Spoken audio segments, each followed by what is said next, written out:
नमस्कार मित्र हो, श्री स्वामी समर्थ। मी माझं नाव आशा मोहिते। मी तुमचं स्वामी लीला या यूट्यूब चॅनलवरती मनापासून स्वागत करते। तर बघा मित्र हो, आज मी सांगणार आहे की गुरुचरित्र पारायण कसं करायचं आणि गुरुचरित्रातील कोणता अध्याय तुम्हाला पारायण करणं जमत नाही।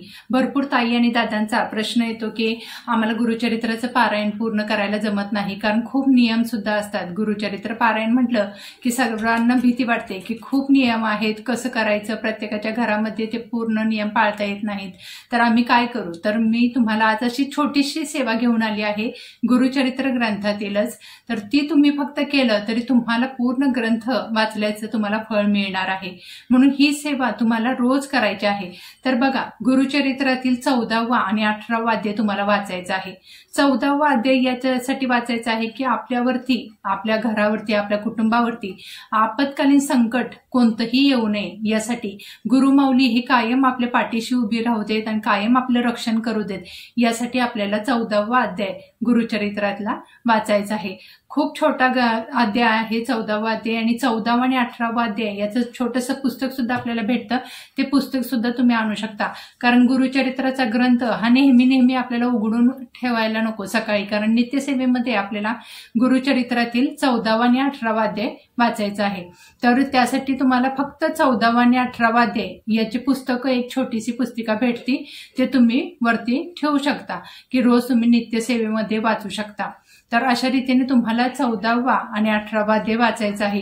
हे वाचताना तुम्हाला कोणत्याही गोष्टीचं पालन करायचं नाही, म्हणजे नियम जास्त नाहीत। आता गुरुचरित्राचं पारायण करत असतो आपण तेव्हा आपल्याला खूप नियम असतात, तर यासाठी आपल्याला काही नियम नाहीत। फक्त तुम्हाला मांसाहार करून हे पुस्तक वाचायचं नाही, म्हणून तुम्हाला मांसाहार करायचं नाही। आता तुम्ही 40 दिवसांसाठी हे जर 14वा आणि 18वा अध्यायाचं तुम्ही संकल्प करून अध्याय वाचताय, तर तुम्हाला 40 दिवस मांसाहार फक्त वर्ज्य करायचं आहे।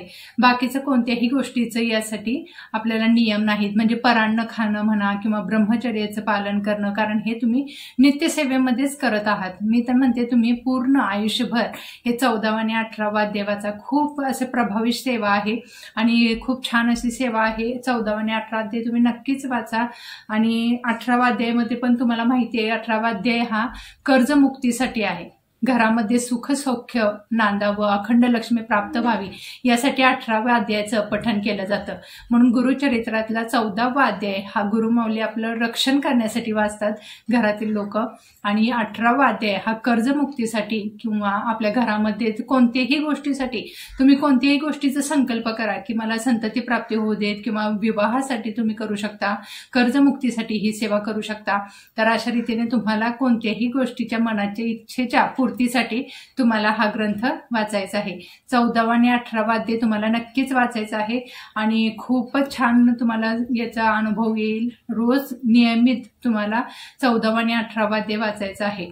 आणि पुढचं म्हणजे सांगायचं तर गुरुचरित्र पारायण करू वाटतं। आता प्रत्येकाला गुरुचरित्र पारायण करू वाटतं, पण आपल्याला तेवढी आपल्या सांसारिक जबाबदाऱ्या असतात। भरपूर सेवेकरी ताई आहेत की मला गुरुचरित्राचं पारायण करायचं आहे। तुम्हाला एक सांगू, जर तुम्ही गुरुचरित्राचे 7 पारायण केले, आता ह्या गुरुवारपासून पुढच्या गुरुवारपर्यंत, म्हणजे आता शुक्रवारी पारायण चालू केलं आणि पुढच्या गुरुवारी समाप्ती येते, तर असे 7 पारायण जर तुम्ही केलं तर नक्कीच तुम्हाला त्या गुरुचरित्र पारायणाचे फळ मिळतं। आणि 7 पारायण केलं तर प्रत्येक गोष्ट, म्हणजे तुमची किती पण मोठी असू दे इच्छा, तर ती पूर्ण होणार म्हणजे होणारच। तुम्ही करून बघा।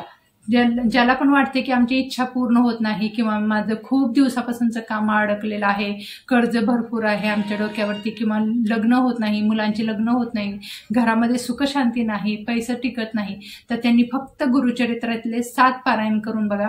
तुम्हाला भरपूर फरक घरामध्ये जाणवेल आणि तुमच्या सर्व इच्छा पूर्ण होतील। तुम्हाला कुठेही कोणतीही सेवा मागायची गरज राहणार नाही। तुम्ही फक्त गुरुचरित्राचे 7 पारायण करा।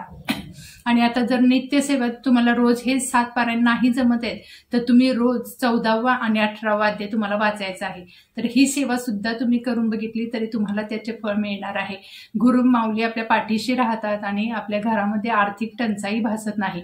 म्हणून तुम्हाला रोज नित्यसेवेमध्ये छोटे एक पुस्तिका आहे, ती पुस्तिका तुम्ही आणून तुम्ही ती वाचू शकता। रोज नित्यसेवेत तुम्ही ते सुद्धा समावेश करा। फक्त 4 ते 5 मिनिटं लागतात। रोजची सेवेकरी असेल तर तुम्हाला 2-3 मिनिटातच होऊन जातं, किंवा जास्तीत जास्त तुम्हाला 5 मिनिटं हे पुस्तक वाचायला लागू शकतात. तर जास्त मोठे ग्रंथ नाही, हा 14वा आणि 18वा अध्याय जास्त मोठा नाही, म्हणून तुम्ही ते करू शकता. तर पुढचं सांगणं म्हणजे आता याच्यामुळे तुम्हाला संकल्पयुक्त, आता जर तुम्ही 14वा आणि 18वा अध्याय वाचत असाल तर 14वा आणि 18वा अध्यायामध्ये तुम्हाला संकल्पयुक्त, जर तुम्ही संकल्पयुक्त सेवा करत असाल की बाबा मी 1 महिन्यासाठी करत आहे किंवा 21 दिवसासाठी करत आहे किंवा 45 दिवसांची ही सेवा करत आहे, तर तुम्हाला त्याचा संकल्प करायचा आहे आणि मगच तुम्हाला तर गुरुचरित्रातील 14वा आणि 18वा अध्याय वाचायचा आहे. तर अशा रीतीने तुम्ही संकल्प करू शकता. तर कोणत्याही इच्छापूर्तीसाठी, तुम्ही ज्या इच्छाच्या पूर्तीसाठी हा संकल्प करत आहात, तो संकल्प करताना तुम्हाला ती इच्छा बोलायची आहे. तर बघा मित्र हो, तुमचा प्रश्न असा आहे की कांदा आणि लसूण आपण खाऊ शकतो का? तर हा 14वा आणि 18वा अध्याय आपण नित्य सेवेमध्ये करणार आहोत, त्यामुळे कांदा आणि लसूण खाल्लं तरी सुद्धा तुम्हाला चालतं. जेव्हा आपण गुरुचरित्राचं पारायण करत असतो 7 दिवसाचं किंवा 21 दिवसाचं असे 7 पारायण करत असतो, तर तेव्हा तुम्ही कांदा आणि लसूण हा वर्ज्य करायचा आहे. आणि गुरुचरित्राचे नियम सुद्धा खूप आहेत, म्हणून ते पाळणं आणि हा भाग वेगळा आहे. आणि गुरुचरित्राचं पारायणचा पूर्ण पोथी जेव्हा आपण वाचत असतो, पूर्ण ग्रंथ वाचत असतो, त्याचे नियम वेगळे आहेत. म्हणून 14वा आणि 18वा अध्यायाचे नियम काही नाहीत. फक्त तुम्हाला एकच नियम आहे की तुम्हाला मांसाहार करून हे पुस्तक वाचायचं नाही. किंवा आता कोण ताई म्हणतील की आम्ही मांसाहार म्हणजे करायच्या अगोदर, खायच्या अगोदर हे पुस्तक वाचून नंतर मांसाहार केला तर चालेल का? तर नाही, गुरुचरित्र ग्रंथामध्ये तसं चालत नाही. हा पाठ जर तुम्ही त्या दिवशी तुम्हाला जेव्हा आता मांसाहार खायचा आहे तर त्या दिवशी तुम्ही हा एक पाठ वाचूच नका. त्या दिवशी तुम्ही पाठ हा 14वा आणि 18वा अध्याय वाचू नका. तर अशा रीतीने तुम्हाला नियम थोडा तरी पाळायचा आहे. फक्त मांसाहारचा हा नियम तुम्हाला पाळायचा आहे. पुढचं म्हणजे आता कोणाकोणाला गुण येत नाहीत. आता आपण खूप दवाखाने करतो, खूप काय काय करतो, किंवा मुलामुलींची लग्न होत नाहीत आपल्या, तर तुम्हाला काय करायचं आहे, हा 14वा आणि 18वा अध्याय करायचा आहे, किंवा एक गुरुचरित्राचं पूर्ण पारायण करा. तर ह्या सुद्धा सेवेनं तुम्हाला खूपच छान अशी फलप्राप्ती भेटणार आहे. आणि यासाठी तुम्ही म्हणता ना आम्ही खूप दवाखाने केले, आमचं खूपच काही झालं नाही, अजून खूप त्रास होतो आहे, तर नक्कीच तुम्ही 14वा आणि 18वा अध्याय वाचून बघा, तुम्हाला नक्कीच त्याचं फळ जाणवेल. गुरुबळ इतकं छान आणि इतकं प्रभावी आहे की ते तुम्हाला नक्कीच साथ देतील. तर आपण या वेळेला काळे कपडे घालायचे नाहीत. गुरुचरित्राचं कोणतंही तुम्ही अध्याय वाचा, 14वा अध्याय वाचा, 18वा अध्याय वाचा, किंवा गुरुचरित्राचं पारायण करा, तर त्या दिवशी आपल्याला काळे कपडे घालायचे नाहीत. तुम्ही कोणतंही पिवळ्या कलरचा कलर घालू शकता, वस्त्र घालू शकता. आपण अध्याय वाचताना किमान त्या वेळेपुरतं जरी आपण घातलं तरी सुद्धा चालेल. फक्त पिवळे वस्त्र वगैरे आपण एखादं बाजूलाच ठेवायचं आहे हे वाचताना, 14वा किंवा 18वा अध्याय वाचताना. अशा रीतीने थोडं तरी आपण पाळायला पाहिजे. तर तुम्हाला स्वामींची, आणि मी दरवेळेला सांगते की तुम्हाला आता आपण स्वामी सेवेकरी आहोत, तर आपल्याला स्वामींचा फोटो किंवा मूर्ती घरात असणं खूप जरुरी आहे. कारण घरामध्ये आपल्याला पाठबळ निर्माण होतं, म्हणून स्वामींचा फोटो किंवा मूर्ती घरात नक्की घेऊन या. दर गुरुवारी स्वामींच्या फोटोला पुसून स्वच्छ हार वगैरे घाला, आणि मूर्ती असेल तर त्याला नक्कीच अभिषेक करा. स्वामींचा दर गुरुवारी अभिषेक हा घरामध्ये झालाच पाहिजे. तर अशा रीतीने तुम्हाला गुरुवारपासून ही तुम्हाला आता सेवा, जर तुम्हाला ही सेवा चालू करायची आहे 14वा आणि 18वा अध्यायाची, तर तुम्ही गुरुवारपासून सुरू करू शकता. अगदी 5 ते 10 मिनिटं लागतात हे दोन्ही अध्याय वाचायला. तुम्ही नक्की करून बघा आणि नक्कीच मला अनुभव शेअर करा.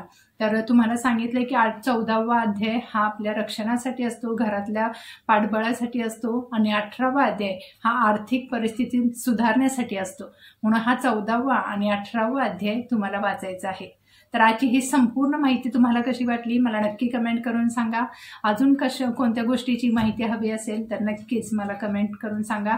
आपलं गुरुचरित्राची पूजेची मांडणी कशी करायची आहे आणि स्वामी चरित्र सारामृत या पारायणाची मांडणी कशी करायची आहे याचे दोन्ही सुद्धा व्हिडिओ मी मांडणीचे करून दाखवले आहेत. ते या व्हिडिओच्या शेवटी मी लावते. तर तुम्हाला नक्कीच मला कमेंट करून सांगा की हा व्हिडिओ कसा वाटला, आणि आत्तापासूनच 14वा आणि 18वा अध्याय वाचायला चालू करा. तर तुम्ही जर आपल्या स्वामी लीला चॅनलवरती नवीन असाल तर नक्कीच आपल्या स्वामी लीला चॅनलला सबस्क्राईब करा, सेवा करा आणि सेवेकरी व्हा. श्री स्वामी समर्थ. जय जय स्वामी समर्थ. धन्यवाद.